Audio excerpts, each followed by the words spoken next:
जय भीम, जय भारत, जय संविधान, जय भीम आर्मी, जय आजाद समाज पार्टी और सभी संतों, गुरुओं, महापुरुषों को नमन करते हुए बहुजन समाज में इतने क्रांतिकारी जन्मे उन सभी को नमन करते हुए अचानक से मुझे लाइव आना पड़ा। इसका एक विशेष उद्देश्य है, वो क्योंकि आप लोगों ने मुझे जिम्मेदारी सौंपी है। इस देश में अगर कहीं भी कोई अन्याय, अत्याचार या जुल्म ज्यादती होती है, उसके खिलाफ लड़ने की, बोलने की, तो मेरी रिस्पॉन्सिबिलिटी बनती है। मैं जिम्मेदारी से आपसे कह रहा हूँ कि जो बात मैं आज आपसे बताने जा रहा हूँ, आपसे चर्चा करने जा रहा हूँ, क्योंकि मेरी तबीयत थोड़ी सी ख़राब है, तो इस वजह से देखने में, आँखों में और बोलने में थोड़ी तकलीफ है। तो हो सकता है कुछ चीज़ें आपके समझ में ना आए, उनको बाद में सुन लीजिएगा। तो मैं ये आपसे कह रहा था कि भारत में लोकतंत्र है और लोकतंत्र में मैं आज 2-3 बड़े नेताओं पे एक चर्चा करूंगा। उसके बाद कुछ जरूरी चीज़ें जो है आपसे रखूंगा। एक बड़े नेता हुए हैं सर छोटू राम, जो जाट समाज से आते हैं, लेकिन सत्यता यह है कि वो सिर्फ जाट समाज के नेता नहीं थे, सभी के नेता थे, कमजोर वर्ग के सभी लोगों के नेता थे। उन्होंने काम किया है। एक नेता हुए ताऊ देवीलाल, वो भी जाट समाज से आते हैं, लेकिन उन्होंने भी जो है सभी के लिए काम किया है।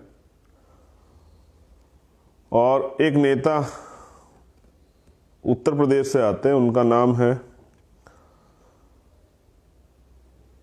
चौधरी चरण सिंह जी, जो पूर्व प्रधानमंत्री भी रहे हैं हमारे। वो भी जाट समाज से आते हैं, लेकिन उनको भी किसान नेता कहा जाता है, जबकि किसान नेता नहीं थे वो। अगर आज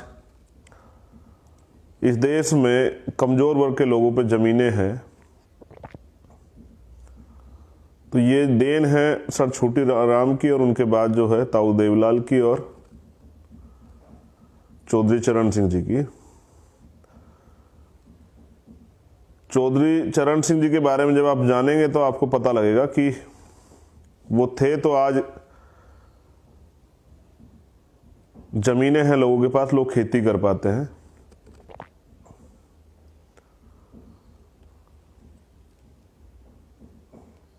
उसी तरह से सर छोटू राम तो बाबा साहब के साथ ही मिलकर जो है अन्याय, अत्याचार के खिलाफ और कमजोर वर्गों के लोगों के लिए आंदोलन चला रहे थे। ये बात मैं आपको इसलिए बता रहा हूं कि इस देश में जाति और जाति की वजह से जो अपर कास्ट के लोग हैं, उनके जो नेता होते हैं वो सर सब पूरे देश के नेता होते हैं, और जो बैकवर्ड के, दलितों के, माइनॉरिटियों के, आदिवासियों के जो नेता होते हैं, चाहे वो कितना भी काम कर लें, वो जिस समाज में जन्मे उसी के नेता बनकर रह जाते हैं। ये एक षड्यंत्र है। वो नहीं चाहते कि सामाजिक भाईचारा बने, इसलिए ये सब चीजें की जाती हैं। इसलिए चौधरी चरण सिंह जी प्रधानमंत्री रहते भी सिर्फ जाट नेता, किसान नेता रहते हैं। सर छोटू राम कमजोर वर्गों के लिए लड़ने के बावजूद भी जाट नेता रहते हैं, और ताऊ देवलाल भी कमजोर वर्ग के लोगों के लिए लड़ने के बावजूद भी वो जाट नेता रहते हैं। ये मैं बात आपसे आज क्यों कर रहा हूं, क्योंकि आज देश में सबसे बड़ा मुद्दा जो है वो किसानों का चल रहा है। लोकतंत्र इसलिए बनाया गया कि सभी को बराबर के अधिकार है। संविधान ने लोकतंत्र दिया, संविधान ने अधिकार दिया। अगर आपको लगता है कि कोई कानून सुप्रीम कोर्ट द्वारा, किसी भी न्यायालय द्वारा या किसी भी सरकार द्वारा जो कानून बनाया गया वो जनहित में नहीं है, वो आपके लिए नहीं है, उससे आपका नुकसान हो रहा है, तो आप उसके विरुद्ध अपनी बात को रख सकते हैं। कोई शौक से सड़क पे नहीं आता, खुशी से नहीं आता सड़क पे। जब इंतहा हो जाती, क्योंकि आप लोग तो जानते हैं, भीम आर्मी, आजाद समाज पार्टी और बहुजन समाज के लोग इस देश में जानते हैं, गुड आफ्टरनून, कि सड़क पे कभी तब आते हैं लोग जब उनकी सारी उम्मीदें जो हैं वो खत्म हो जाती हैं, जब उन्हें बिल्कुल नाउम्मीद वो हो जाते हैं, उन्हें लगता है न्याय नहीं मिलेगा, तब वो सड़क पे आते हैं। और आज अगर किसान सड़क पे हैं, तो इसके पीछे एक बड़ा कारण है। पहली बात तो जैसे मैंने कहा, लोकतंत्र है, अधिकार है विरोध करने का, समर्थन करने का। तो किसान जो है, किसान कहा जाता है, किसान देश की रीढ़ है, अन्नदाता जो है देश का भगवान है, जय जवान जय किसान के नारे लगाए जाते हैं। वही किसान आज बेबस है, लाचार है, क्योंकि जो बनाना जानता है वो बिगाड़ना भी जानता है। किसान जब फसल लगाता है, बीज देखकर वो आइडिया लगा लेता है कि फसल कैसी होगी। इस देश के किसान ने आंदोलन का बिगुल बजाया, क्योंकि वो जान चुका है कि जिस कानून को भारतीय जनता पार्टी और केंद्र की जो सरकार है वो लेके आई है, वो कानून बहुत ही खतरनाक है। और वो कानून जो है किसानों की कमर तोड़ देगा, किसानों को पूंजीपति आगे बेबस कर देगा। किसानों की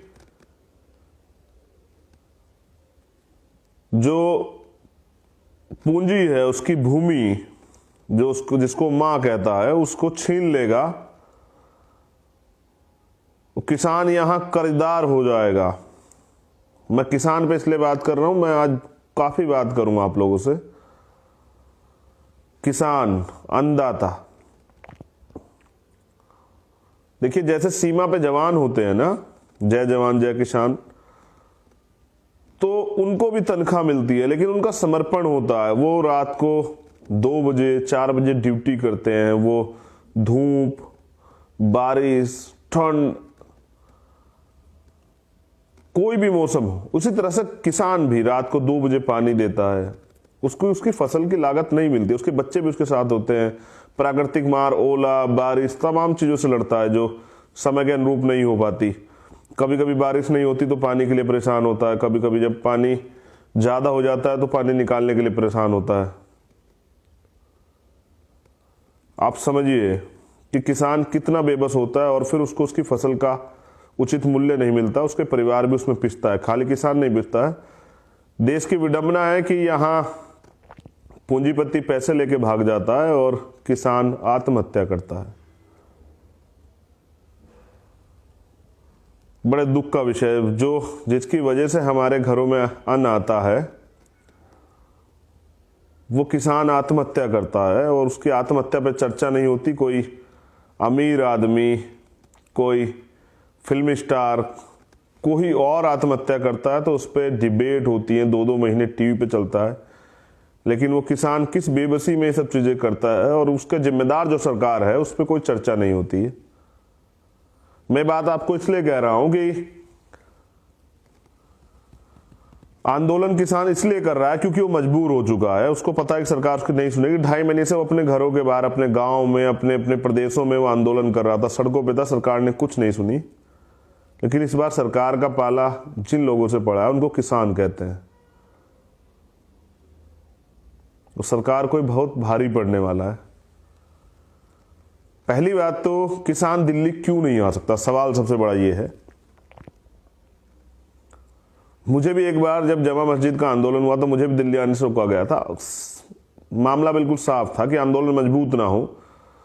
दिल्ली में पूरे देश की, पूरी दुनिया का मीडिया रहता है, और जब किसान यहां आकर बैठेगा, अपनी समस्या बताएगा, तो पूरी दुनिया में देखने को मिलेगा, क्योंकि खेती तो सब जगह पे होती है, कि भारत के किसान के साथ क्या हो रहा है।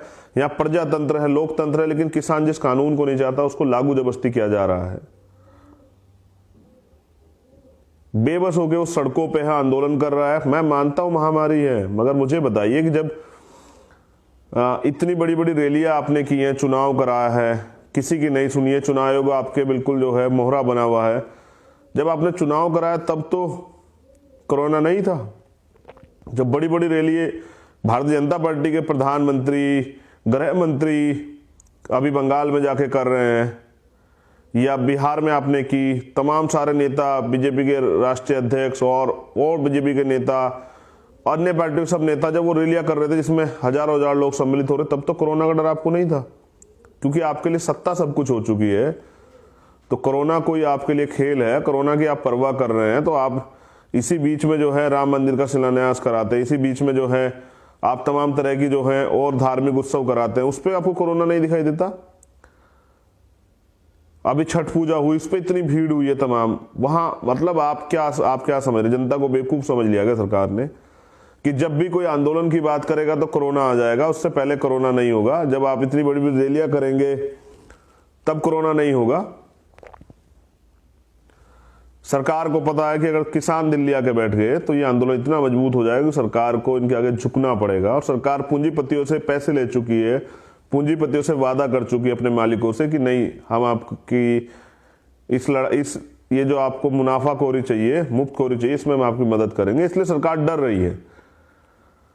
सरकार जानती है कि अगर किसान आके एक बार बैठ जाएगा तो और लोगों का भी समर्थन उसे मिलेगा और फिर किसान तब तक यहां से नहीं हटने वाला, क्योंकि जो किसान 6 महीने का 4 महीने का राशन लेके आ रहा है वो इतनी आसानी से नहीं जाने वाला। जो किसान कोरोना में अपनी जान की, इतनी ठंड में बारिश की, पानी की बौछारों की, आंसू गैस के गोलों की, कटीली तारों की, बैरिकेटिंग की, लाठियों की परवाह नहीं कर रहा है, इसका मतलब वो तैयार होके आया। और इतना तैयार आदमी तब होता है जब उसको पता है कि भविष्य में उसके साथ क्या होने वाला है। पहली बात तो हम दिल्ली क्यों नहीं आने दे रहे हैं। दिल्ली, अगर उनको दिल्ली आना तो हरियाणा सरकार क्या दिक्कत है, क्योंकि हरियाणा में भी भारतीय जनता पार्टी सरकार है। वो सरकार जो है केंद्र सरकार के सारे पैसा कर रही है, इसलिए हरियाणा बॉर्डर पूरे हरियाणा को बंद किया गया है। किसान लड़ रहा है वहां, इतनी ठंड में पानी की बौछारें उसके ऊपर की जा रही है, उनकी जान जा। किसान ही तो है। मैं ये कह रहा था इंटरनेट प्रॉब्लम हो गई थी मेरी, तो लाइव से भी सरकार को दिक्कत हो जाती है कि किसान ही तो हैं, हमारे देश के ही तो हैं, इस देश के नागरिक ही तो हैं। तो फिर उनको रोकने के लिए आंसू गैस का या ये गड्ढे खोदे जा रहे हैं, ये तमाम जो चीजें की जा रही, काहे को की जा रही हैं। और इससे हरियाणा सरकार क्या दिक्कत है, वो तो दिल्ली आ रहे हैं, हरियाणा में थोड़ा आंदोलन कर रहे हैं। हरियाणा के किसान हो, यूपी के किसान हो, पंजाब के किसान हो, उससे यूपी गवर्नमेंट को हरियाणा गवर्नमेंट क्या दिक्कत हो, तो दिल्ली आ रहे हैं और वो आंदोलन करना चाहते हैं। वो कह रहे हैं कि हमें जगह दीजिए। भाई आपने शाहीन बाग में कहा कि भाई उन्होंने सड़क घेर ली थी, लेकिन वो तो आंदोलन की जगह मांग रहे रामलीला ग्राउंड में या और किसी ग्राउंड में। उन्होंने तो अपनी एप्लीकेशन में दिया है कि भाई हम जगह चाहते हैं, बात करना चाहते हैं, सरकार बात करे। लेकिन सरकार तो ऐसा कुछ नहीं कर रही है। क्यों उनको आंदोलन से रोका जा रहा है? क्योंकि सरकार को पता है कि आंदोलन बहुत बड़ा होने वाला है। और मीडिया के लोग क्या कह रहे हैं, देखिए पहली बात तो किसानों के सामने, किसान मोस्टली आप देखें ना, जो सीमा पे जो जवान है हमारे, वो किसानों के बच्चे हैं। क्योंकि हर गांव में खेती होती है, हर कस्बे में खेती होती है, हर जिले में खेती होती है, हर प्रदेश में खेती होती है। तो सभी किसान तो नहीं जागे हैं। जहां किसानी और किसान आंदोलन मजबूत है, किसान यूनिटें मजबूत है, वहां के किसान ज्यादा तेजी से इस पर काम कर रहे हैं, क्योंकि वहां चीजें आसानी से पहुंच गई है लोगों के बीच में कि सच क्या है। मैं आपसे ये कह रहा हूं कि मीडिया से एक सवाल पूछे, किसानों को कौन भड़का रहा है, तो मैं इसका जवाब देता हूं आपको। मेन स्ट्रीम मीडिया तो मुझसे नहीं पूछ रही, लेकिन मैं तो अपने लोगों को यहां से जवाब दे दूंगा कि किसानों को भारतीय जनता पार्टी की सरकार भड़का रही है, केंद्र की सरकार भड़का रही है। जब उनके मामले सुनवाई नहीं कर रही है, उनकी बात नहीं सुन रही है, उनके मुद्दे का हल नहीं कर रही है, 2-2 ढाई महीने से वो सड़क पे हैं, उनसे कोई चर्चा नहीं कर रही है, जो किसान विरोधी बिल है उनको वापस नहीं ले रही, तो सरकार भड़का रही है। मैं आंदोलनकारी हूं, मैंने आंदोलन किए हैं, मैंने आंदोलन आपके सहयोग से देखे हैं। मैं जानता हूं कि किस तरह आंदोलन को कुचला जाता है, किस तरह आंदोलन में झूठ और गलतफहमियां फैलाई जाती है। जैसे कहा जा रहा है कि खालिस्तान के कब्जे में आंदोलन है, ये है वो है। अरे किसानों के कब्जे में आंदोलन है और किसान कर रहे हैं। और साहब कोई पैसे में भी आंदोलन करता है, अपनी जान को जोखिम में नहीं डालता। लेकिन ये जो जान को जोखिम में डालने वाले लोग हैं, ये सच्चे और ईमानदार हैं इस देश के। कहते हैं ना कि जिस देश का किसान खुशहाल होता है वो देश खुशहाल होता है। जिस देश का किसान तरक्की नहीं करता वो देश कभी तरक्की नहीं कर सकता, ये कहा गया है। तो किसान वो कर रहा है जो इस देश को मजबूत करने के लिए है। हरित क्रांति यहां हुई है और यहां किसानों ने अन्न पैदा किया, तब जाके इस देश को अन्न मिलता है। वरना आप याद कीजिए और पढ़िए इतिहास में कि बाहर से अन्न आया करता था यहां। अगर वास्तविकता में ये किसान ना होते, पूंजीपति होते, तो सरकार इनके आगे नतमस्तक होती।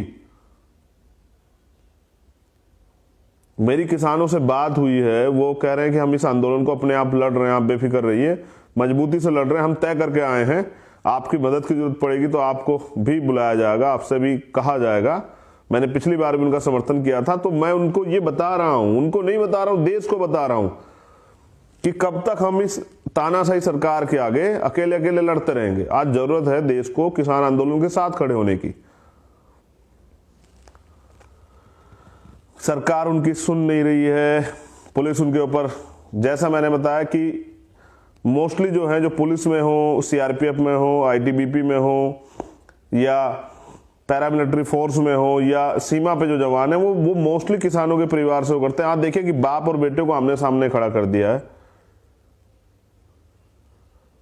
गजब की बात देखिए कि आमने सामने खड़ा कर दिया है। वो जवान अपने बाप पे, अपने दादा पे, अम्मा आ रही है, दादी आ रही है, छोटा बच्चा आ रहा है, और उनके ऊपर वो लाठी चार्ज कर रहे हैं, आंसू गैस के गोले अपने ही परिवार पे। सरकार की, ये देखिए सरकार, मतलब कोई आतंकवादी हैं, कोई क्रिमिनल हैं, कोई, और क्या क्या आप उनको नाम दे रहे हैं, नक्सली, आतंकवादी, खालिस्तानी, क्या क्या क्या नाम दे रहे हैं। ये चाटुकारिता जो मीडिया कर रही है, जो मोदी मीडिया, सारे मीडिया के लोग नहीं कर रहे, लेकिन मोदी मीडिया कर रही है, मुझे बड़े तकलीफ के साथ कहना पड़ रहा है कि किसी भी आंदोलन को बदनाम आप क्यों करते हैं। आंदोलन मजबूरी में किया जाता है, खुशी से नहीं किया जाता। ये आंदोलन भी किसान मजबूरी में होकर कर रहे। सरकार ने उनकी मांग क्यों नहीं सुनी? जब किसान उस बिल को नहीं चाहता तो सरकार उस बिल को क्यों सरकार ने लागू कराया जबरदस्ती? सरकार क्यों नहीं लिखित में करती है कि एमएसपी जो है वो नहीं खत्म की जाए, एमएसपी बनी रहेगी? मैं ये बात इसलिए आपसे कह रहा हूं क्योंकि सरकार नहीं चाहती है कि आम आदमी सशक्त हो, आम आदमी मजबूत हो, किसान मजबूत हो। और जब जो भी आदमी मजबूत होगा वो सवाल करेगा, और सवाल अगर होगा तो सरकार को उससे तकलीफ है।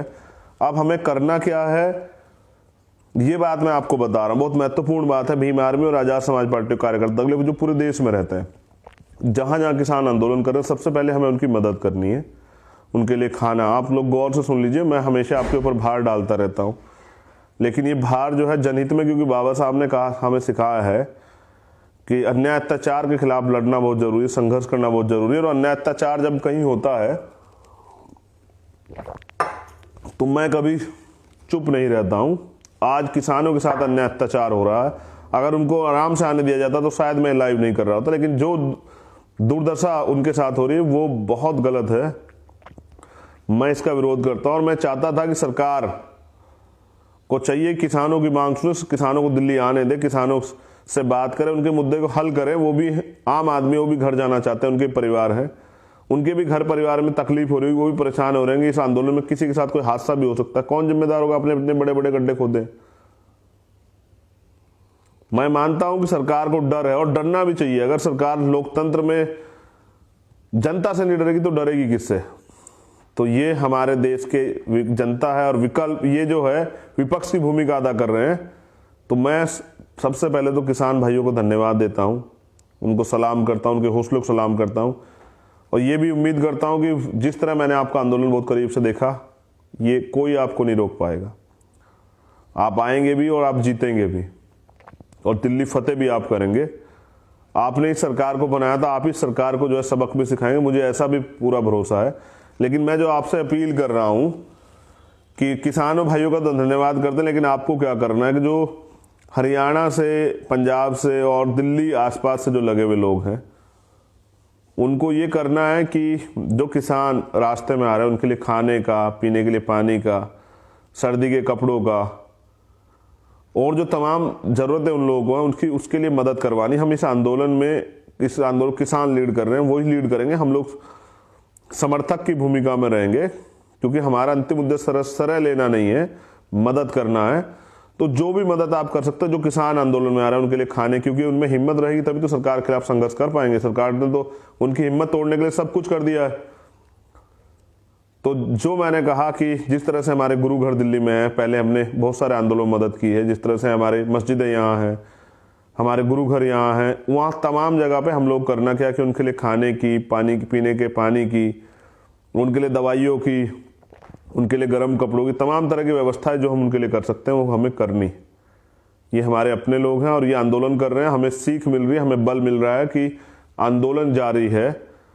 और याद रखिए, दीवाने हैं ये लोग। जैसे कोई व्यक्ति मुझसे भी पूछते ना हमारे कार्यकर्ता कि भैया इतनी हिम्मत कहाँ से लाते हो, तो आती है हिम्मत ये तय सोच के, जैसे आज किसानों ने सोच लिया है कि साहब हमें अपनी आने वाली पीढ़ियों की लड़ना है। जो आज किसान 50 साल का, 60 साल का, 65 साल, 70 साल का किसान, हमारी माताएं और हमारे बुजुर्ग किसान आ रहे हैं, उनको क्या करना है? उनका तो जीवन लगभग खत्म होने का गार पे है, लेकिन उनको क्या महसूस हो रहा है? उनको महसूस ये हो रहा है कि अगर आज हम नहीं लड़े तो कल हमारी आने वाली पीढ़ियों का इस देश में क्या होगा। इसलिए मैं आपसे कह रहा हूं कि इसलिए वो हिम्मत मुझे वहां से मिलती है, ये सोच के कि अगर हम लोग नहीं लड़ेंगे तो इस देश में हमारी आने वाली पीढ़ियों का क्या होगा, क्या हमारी पीढ़ियां गुलाम हो जाएंगी। वहां से हिम्मत मिलती है और इन किसानों के बल से हिम्मत मिलती है, इनके संघर्ष से हिम्मत मिलती है, आंदोलन से हिम्मत मिलती है। इसलिए मैं आंदोलन का रास्ता कभी नहीं छोड़ता हूं। हमारे लोग आंदोलन करते हैं, बताइए किसान किस चीज की परवाह कर रहे हैं? अपने हक के लिए, और क्योंकि उनकी मांग जायज है, वो हक की लड़ाई लड़ रहे हैं, इसलिए हम उनका समर्थन करते हैं। मैं ये भी सरकार को चेतावनी देता हूं, सरकार अच्छी तरह सुन ले।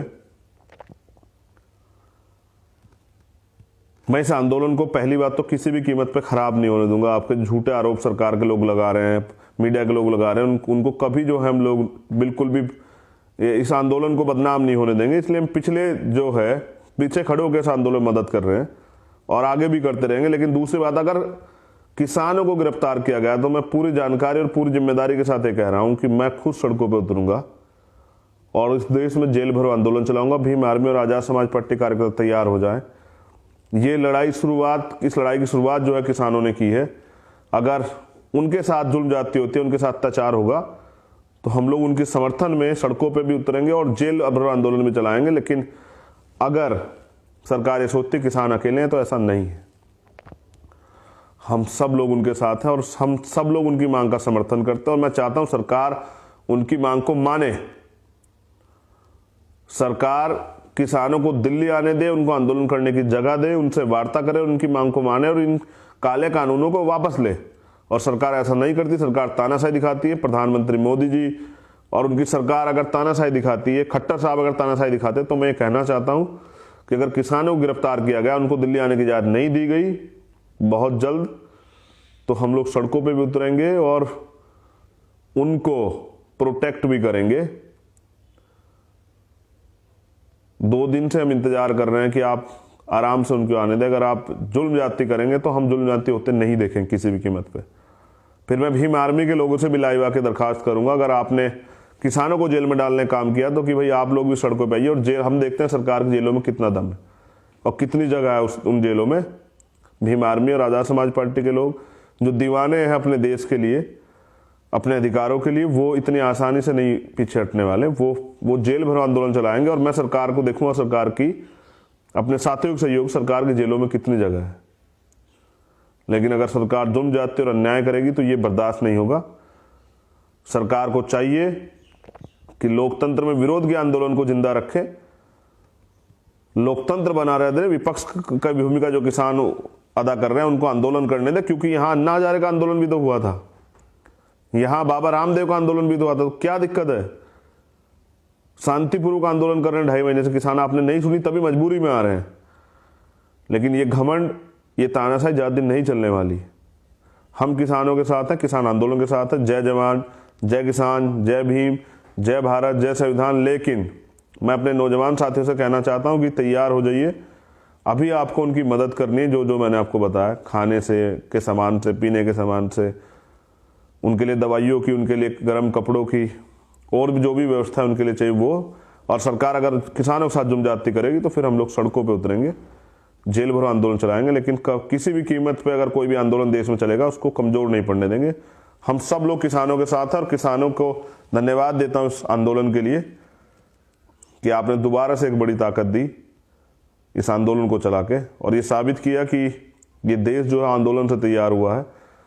यहाँ चरखा चलाने से आज़ादी नहीं मिली है, यहाँ कुर्बानियाँ देने से आज़ादी मिली है। जय भीम, जय भारत।